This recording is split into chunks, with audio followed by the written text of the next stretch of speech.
ఓం శ్రీ సాయి భగవతి జ్యోతిష్యాలయం నెంబర్ 1 వశీకరణ specialist Kerala tantric గురువు గారు పవన్ నంబూదిరి గారు. కేరళ నుంచే నేరుగా పరిష్కారం లభించును. స్త్రీ పురుష వశీకరణం, ప్రేమించి మోసపోవడం, భార్యాభర్తల సమస్యలు, ఎటువంటి సమస్యలైనా సరే 24 గంటల్లో పరిష్కారం లభించును. గురువుగారి ఫోన్ నంబర్ 9043637512.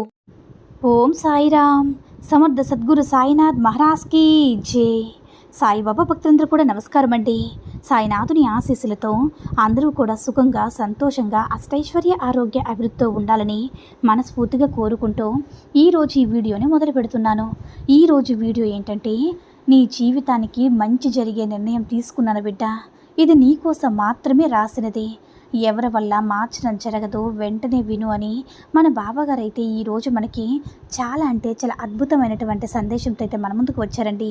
మరి మన బాబాగారి మన బాబాగారు ఈరోజు మనకి ఎలాంటి సందేశం అందించాలి అనుకుంటున్నారో ఆయన మాటల ద్వారానే విందాము. ఆయన మాటలు వినే ముందుగా ఈ వీడియో కనుక నచ్చినట్లయితే లైక్ చేసి షేర్ చేయండి. మరిన్ని వీడియోస్ కోసం మన ఛానల్ని సబ్స్క్రైబ్ చేసుకుని మాకు మరింతగా సపోర్ట్ చేయండి. మరి మన బాబాగారి సందేశం ఏంటంటే, బిడ్డ, ఎప్పుడైనా సరే ఎవరి వల్ల నీకైనది రాసినది కాబట్టి ఎవరి వల్ల కూడా మార్చడం జరగదమ్మా. నీ జీవితంలో జరిగేదంతా కూడా ముందుగానే నిర్ణయించబడింది. అది కూడా నీ సాయి నిర్ణయించబడింది.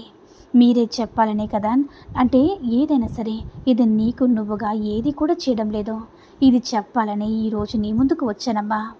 జరిగే మంచి ఆల్రెడీ అన్నీ కూడా నీకు నిర్ణయించబడింది తల్లి. అలాంటప్పుడు నీ జీవితంలో జరిగే ప్రతి దానికి కూడా దిగిలిందుకు పడుతున్నా చెప్పు. అన్నిటికీ నువ్వే కారణమని కంగారెందుకు? నీ జీవితంలో ఎందుకు ఇలా జరుగుతుంది, ఎందుకింత మనోవేదననే కదా నీ ఆలోచన. ఇదంతా కూడా వివరంగా చెప్తాను. ముగింపు తెలుసుకొని ప్రశాంతంగా నిద్రించుకో.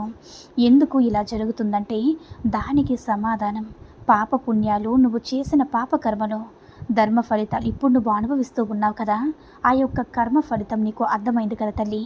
ఇప్పుడు వ్యతిరేకంగా నీకు ఎందుకు ఇన్ని సంఘటనలు జరుగుతున్నాయి బాబా, నాకే ఎందుకు ఇన్ని జరుగుతున్నాయి అనే ఆలోచన కూడా నీకు వచ్చింది. నీకెందుకమ్మా ఎంతమంది చెడు చేయాలని చూస్తున్నారంటే ఇందులో సగం అంటే విధైతే నీకు చెడు అనేది తలపెట్టరని చూసావా. నీలో యొక్క కర్మలంతా కూడా తుడిచేస్తానమ్మా. ఈ విషయాన్ని గ్రహించు. పాపాన్ని వాళ్ళు నీ గురించి చెడుగా చెప్తూ నీ యొక్క పాపాన్నంతా కూడా వారు తగ్గించేస్తున్నారు. అందుకే వాళ్ళకి ధన్యవాదాలు చెప్పుకో తల్లి. కృతజ్ఞతగా ఉండు. నీ కష్టాన్ని తగ్గించేందుకు అన్ని కర్మలు కూడా వాళ్ళు పంచుకుంటున్నారని అర్థం. ఇదంతా కూడా నీ జీవితంలో నీ బాబా రాసిందని, ఆ భగవంతుడు ఆజ్ఞ లేనిది ఏది జరగదు కదా. చెడు మాత్రం రాసినా నీకు కావాల్సినటువంటి మంచి రాయకుండా ఉంటానని చెప్పినా సరే, నీ ఏం చెప్పినా సరే నీకు మంచి జరుగుతుందని కూడా చెప్తున్నాను. ఆ మంచి ఎప్పుడో రాసేసని కూడా చెప్పాను. నీకున్నటువంటి అడ్డంకులన్నీ కూడా దాటి వచ్చిన సంతోషం అనేది అందుతుంది కదా. బాధపడ్డా సరే, ఇప్పుడు నువ్వు బాధపడ్డా సరే, తర్వాత తప్పకుండా ఆనందం వస్తుంది తల్లి. ఎన్నో కష్టాలు అనుభవించిన తర్వాత ఆనందం చాలా బాగుంటుంది. ఇది వరకు ఏం జరుగుతుందని నీకు తెలియపరచాలో ఖచ్చితంగా తెలియపరుస్తాను. ఇదే నీ జీవితానికి తెలియచేస్తాను. ఇదే నీ జీవితం అని నువ్వు తెలుసుకునేలా చేస్తాను. నీకంతా కూడా మంచి జరుగుతుందమ్మా. ఆ భగవంతుడు అంతా కూడా మంచి జరగాలని చూస్తాను, అంటే జరిగించేలా చేస్తాను. నీ తోటి వారు నీకు ఎప్పుడు కూడా ప్రమాదం జరిపాలని కొంతమంది చూస్తున్నారు. అది కూడా తప్పించేయాలని చూస్తున్నాను తల్లి. ఇదంతా కూడా నీ కర్మ దోషాలు తొలగినంత వరకు కూడా నేను ఏమీ చేయలేను. అందువల్లే నీ యొక్క కర్మదోషాలు తొలగేంత వరకు కూడా ఎదురు చూస్తున్నాను. మంచి చెడుని నీకు ఎప్పుడు కూడా బోధిస్తూ ఉన్నాను ఏదో ఒక రూపంలో. అది తెలుసుకున్న వారికి జ్ఞానం వస్తుంది, తెలుసుకుని వారికి పాపం వస్తుంది. అందుకే తల్లి, కాస్త ఆలస్యం అవుతుందని నేను వేచి చూడమంటున్నాను. వీళ్ళందరూ కూడా కొందరు వెలుతురు దారుల వద్ద, కొందరు చీకటి దారులు వెళుతున్నారు. సరిదిద్దుకోలేని వాళ్ళు అలాగే పోతారు. అందుకే మాటికి గుర్తు పెట్టుకో తల్లి, నేనేమీ చేయలేను. నీ యొక్క కర్మ దోషాలు తొలగేంత వరకు కూడా నీ బాబా నీకు అండగా ఉండగా నేనేం చేయగలను చెప్పు. అంతా కూడా నీ కర్మ దోషాల వల్ల, నువ్వు చేసిన పాపకర్మల వల్ల. వాటిని తొలగించుకునే మార్గం అనేది ఉంటుంది. భగవంతుడు రాసినా సరే, రాత అయితే ఒకెత్తు అయితే, నువ్వు రాసుకున్న రాత అది ఎప్పుడు కూడా ఒకెత్తు తల్లి. ఇతరులతో సహాయం చేయడం, మంచి చేయడం, ఆ మంచిని ఎప్పుడు కూడా నేను తలుస్తూనే ఉంటాను.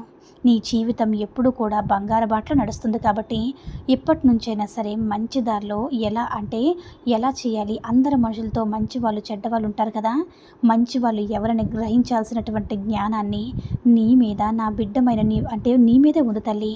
ఇదే నా ఉద్దేశం తల్లి. మంచి వాళ్ళకి చెడు చేయడమే చెడ్డవాళ్ళ పని. అది ఎలాగంటే కొంతమంది మంచి వాళ్ళు ఎప్పుడు కూడా బాధింపబడతారు, వాళ్ళ కష్టపడుతూ ఉంటారు. దేనికైనా సరే ముగింపు సాయి అంటావేమో. ఎప్పుడు కూడా నా సాయి తండ్రి నిన్ను పిలుస్తాడు, నా యొక్క సంకల్పం, నా ప్రార్థన, నా కోరికలు ఎప్పుడు తీరుతాయి బాబా అని అడుగుతూ ఉన్నావు కదా. ఇప్పుడు ఈ సందేశం నువ్వు వింటున్నావంటే నీకైనా మంచి కాలం ప్రారంభమైందని లెక్క. నీకు అంతా కూడా శుభం జరుగుతుందని లెక్క. అవునమ్మా, ఇది వరకు చెప్పినలాగా ఎవరూ కూడా నేను అంత సులభంగా ఏ చెడు అనేది ఏది చేయలేరు. ఎందుకంటే నీ బాబా నిన్ను అండగా ఉన్నాను కదా. అదేవిధంగా ఎవరూ కూడా నీ సాయినాథుని సులభంగా కొలవలేరు, ప్రార్థన చేయలేరు, మొక్కలేరు. నువ్వు మొక్కుతున్నావంటే నా అనుమతి ఉన్నట్టే కదా, నేను నా బిడ్డగా స్వీకరించినట్టే కదా. ఇక ఎందుకు చెప్పు తల్లి దిగులు. ఎవరు కూడా నా మాట ఆచరించినా గౌరవిస్తారో వాళ్ళు మాత్రమే పూజించగలుగుతారు, నా భక్తులు అవుతారనే. జీవితంలో మనుషులు చేసే చెడుకు అతి త్వరలో ముగింపు వస్తుంది. దాని తర్వాత నా యొక్క పనిని ఆరంభిస్తాను తల్లి. నీ జీవితంలో ఒక అద్భుతమైన సంఘటన నేను కల్పిస్తాను, నీకు మంచి జరుగుతాను. ఈ విధంగా మాట్లాడుతూ నీకు మంచి బోధన బోధిస్తాను. ఎప్పుడైనా సరే, ఎప్పుడు మాట్లాడినా సరే నీతో మాట్లాడాలంటే నాకు చాలా సంతోషం. నీతో మాట్లాడలేకుంటే నా వల్ల కాదు బిడ్డ. నీ సాయి తండ్రి బిడ్డలందరూ కూడా నా ఆశీర్వాదం పంచుతాను. కాబట్టి నీకు వచ్చేది ఎవరు ఏది చేయాలనుకుంటున్నారో ఎవరు ఎలాంటి వారో తెలుసుకొని కాస్త దూరంగా ఉండు. నేను వెతుక్కుంటూ వచ్చాను కదమ్మా. ఇంత దూరం వచ్చి చెప్తున్నానంటే నీ మంచి కోసమని తెలుసుకో.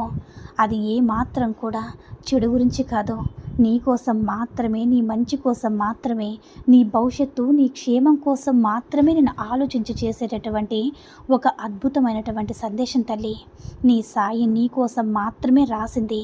ఇది ఎవ్వరి వల్ల కూడా మార్చలేరు. ఇక ఎవ్వరూ కూడా నేను ఏమీ చేయలేరు. ఇక నుంచి నీకు మంచి మాత్రమే జరుగుతుంది. కాబట్టి నీ సాయి తండ్రి ఇంత గట్టిగా చెప్తున్నారంటే నువ్వే అర్థం చేసుకో తల్లి. నువ్వు నమ్మకంతో ఉంటే నీకు అంతా మంచి జరుగుతుంది. నా బాబా మంచి చేస్తారంటే నీకు ఎప్పుడు కూడా మంచి జరుగుతుంది. అంతేకాని నాకెప్పుడూ కష్టాలే, అందరూ సంతోషంగా ఉంటున్నారు, నా జీవితం ఎందుకు ఇలా అయిపోయిందని నువ్వు ఎప్పుడైనా బాధపడ్డావంటే నీ జీవితం అంతా కూడా కష్టాల పాలవుతుందమ్మా. ఇక నువ్వే ఆలోచించు. నీ జీవితం ఎలా ఉండాలి, ఏం చేయాలనేది నువ్వే ఆలోచించు తల్లి. నువ్వు మంచిగా ఎప్పుడు కూడా పాజిటివ్గా ఆలోచిస్తే నీ జీవితం మంచి మార్గంలో వెళ్ళేలా చేస్తాను. నేను ఏదైనా ఒకవేళ నీకు అందించినా సరే అది నువ్వు అందుకునేటటువంటి మార్గం కూడా నీకు కల్పిస్తుంది. కానీ నువ్వు నెగిటివ్గా వెళితే ఇక నీ జీవితం అంతా కూడా గందరగోళం అయిపోతుందమ్మా. కాబట్టి కాస్త ఆలోచించు నేను ఏం చెప్తున్నానన్నది. ఏది చెప్పినా సరే నీ మంచి కోసమే కదా బిడ్డ అని మన బాబాగారు అయితే ఈరోజు మనకి చాలా అద్భుతమైనటువంటి సందేశాన్ని అయితే అందించారండి. సాయి మహిమల ద్వారా వచ్చిన ఈ సందేశం మీ అందరూ కూడా నచ్చిందని అనుకుంటున్నాను. ఈ వీడియో కనుక నచ్చినట్లయితే లైక్ చేసి షేర్ చేయండి. మరిన్ని వీడియోస్ కోసం మన ఛానల్ని సబ్స్క్రైబ్ చేసుకొని మాకు మరింతగా సపోర్ట్ చేయండి. ధన్యవాదములు.